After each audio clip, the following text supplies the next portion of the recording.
Bismillahirrahmanirrahim. Assalamualaikum warahmatullahi wabarakatuh. Saya Nur Fadila. Saya di sini berlaku sebagai moderator. Ada baiknya sebelum kita melakukan presentasi ini, marilah kita sama-sama mengucapkan basmalah. Bismillahirrahmanirrahim. Di sini kami kelompok 4 akan menjelaskan tentang mazhab dalam ilmu ekonomi Islam. Sebelum lanjut ke materi, saya akan memperkenalkan teman-teman saya. Yang pertama yaitu ada saya sendiri, yaitu Nur Fadila. Yang kedua ada Farah Esti Maulidia. Yang ketiga ada Febrelia Widowati. Yang keempat ada Armelinda Febriana. Baiklah, saya akan membacakan materi yang pertama, yaitu ada 3 mazhab dalam ekonomi Islam dan para pelopor. Yang pertama mazhab Istiqaduna. Pelopornya yang pertama Muhammad Bakir As-Sadar. Yang kedua ada Abbas Mirakhar, yang kedua ada Bakir Al-Hasani, yang ketiga ada Qadim Al-Sadar, yang kelima ada Iraj Tatawshin. Mazhab yang kedua, mazhab mainstream. Para pelopornya yang pertama Muhammad Abdul Manan, yang kedua ada Monsar Khaf, yang ketiga ada Umar Chapra, yang keempat ada Muhammad Nejatullah, yang kelima ada Siddiqi. Mazhab yang ketiga, mazhab alternatif kritis. Para pelopornya yang pertama ada Timur Quran, yang kedua ada Jomo, yang keempat ada Muhammad Arif. Baiklah, materi selanjutnya akan dibaca oleh Febrelia Widowati. Kepada Febrelia saya persilahkan. Assalamualaikum warahmatullahi wabarakatuh. Perkenalkan, nama saya Febrelia Widowati.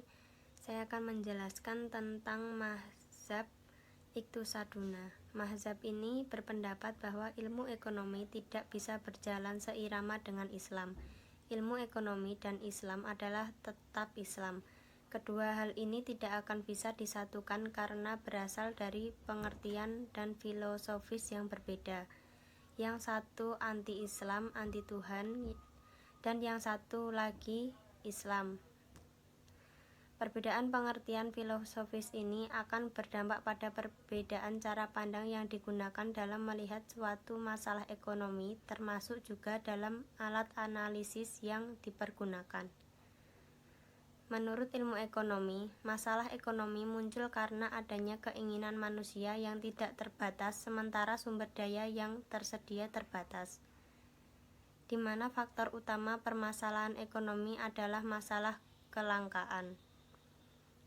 Mazhab ini menolak pernyataan ini karena menurut mereka Islam tidak mengenal adanya sumber daya yang terbatas. Dalil yang digunakan Al-Quran Surat Al-Qamar ayat 49. Mazhab ini berpendapat bahwa permasalahan ekonomi muncul karena adanya distribusi yang tidak merata dan tidak adil sebagai akibat sistem ekonomi yang membenarkan terjadinya eksploitasi atas sekelompok pihak yang lemah oleh sekelompok pihak yang lebih kuat. Pihak yang kuat akan menguasai sumber daya yang ada, sedangkan pihak yang lemah tidak akan mendapat apa-apa. Masalah ekonomi muncul bukan karena sumber daya yang terbatas, tetapi keserakahan manusia yang tidak terbatas. Istilah ekonomi Islam adalah istilah yang tidak tepat dan menyesatkan. Sesungguhnya istilah ekonomi Islam harus dihentikan. Sebagai penggantinya ditawarkan suatu istilah baru yang berasal dari filosofis Islam, yaitu iktisad. Iktisad menurut mereka bukan sekedar terjemahan dari ekonomi saja. Iktisad berasal dari bahasa Arab kos, yang berasal dari equilibrium atau keadaan yang sama, seimbang atau pertengahan. Semua teori ekonomi konvensional ditolak dan dibuang dan diganti teori-teori baru yang disusun berdasarkan nas Al-Quran dan Sunnah. Terima kasih kepada Febrelia. Baiklah, materi selanjutnya akan dilanjutkan oleh teman saya, yaitu Farah Esti Maulidia. Kepada Farah saya persilahkan. Assalamualaikum warahmatullahi wabarakatuh. Saya Farah Esti Maulidia akan menyampaikan materi yang kedua tentang mazhab mainstream. Mazhab ini justru setuju bahwa masalah ekonomi muncul karena sumber daya yang terbatas yang dihadapkan pada keinginan manusia yang tidak terbatas. Dalil yang dipakai adalah Al-Quran surat Al-Baqarah ayat 155. Sedangkan keinginan manusia yang tidak terbatas dianggap sebagai hal yang alamiah dan bersifat sunatullah. Dalil yang dipakai adalah Al-Quran surat At-Takasur ayat 1-5. Perbedaan mazhab ini dengan ekonomi konvensional adalah dalam penyelesaian masalah ekonomi tersebut. Masalah kelangkaan ini menyebabkan manusia harus melakukan pilihan. Dalam ekonomi konvensional, pilihan dan penentuan skala prioritas dilakukan berdasarkan selera pribadi masing-masing, tidak peduli apakah itu bertentangan dengan norma serta nilai agama ataukah tidak. Pilihan dilakukan berdasarkan tuntunan nafsu semata atau homo economicus. Dalam ekonomi Islam, penentuan pilihan tidak bisa seenaknya saja, sebab semua sendi kehidupan telah diatur oleh Al-Quran dan Sunnah, sehingga kita sebagai manusia ekonomi Islam atau homo economicus harus selalu patuh pada aturan-aturan syariah yang ada. Mazhab ini tidak pernah membuang sekaligus teori-teori ekonomi konvensional ke keranjang sampah.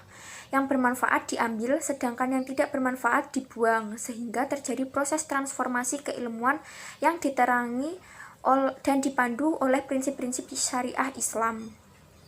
Keilmuan yang saat ini berkembang di dunia barat pada dasarnya merupakan pengembangan keilmuan yang dikembangkan oleh para ilmuwan muslim pada era Dark Age, sehingga bukan tidak mungkin ilmu yang berkembang sekarang pun masih ada beberapa yang syarat nilai karena merupakan pengembangan dan pemikiran ilmuwan muslim terdahulu.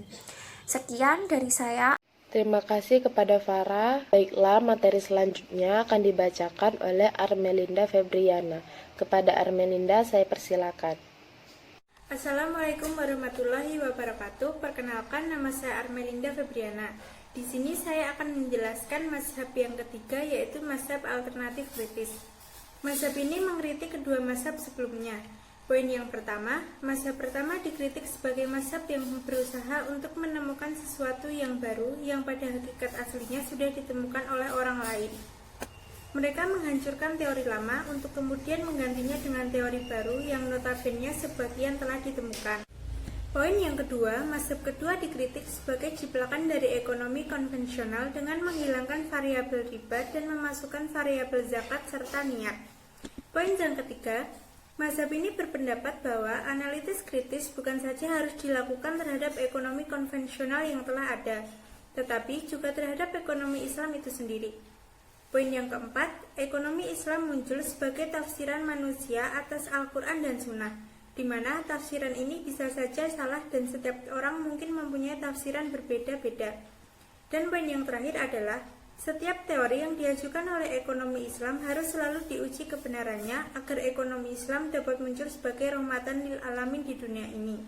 Terima kasih. Wassalamualaikum warahmatullahi wabarakatuh. Terima kasih kepada Armelinda. Baiklah, sekian dari presentasi kami. Semoga apa yang kami sampaikan bisa bermanfaat. Saya mewakili kelompok 4 mengucapkan mohon maaf bila ada tersalah kata. Saya akhiri dengan mengucapkan alhamdulillah. Wabillahi taufiq wa hidayah. Wassalamualaikum warahmatullahi wabarakatuh.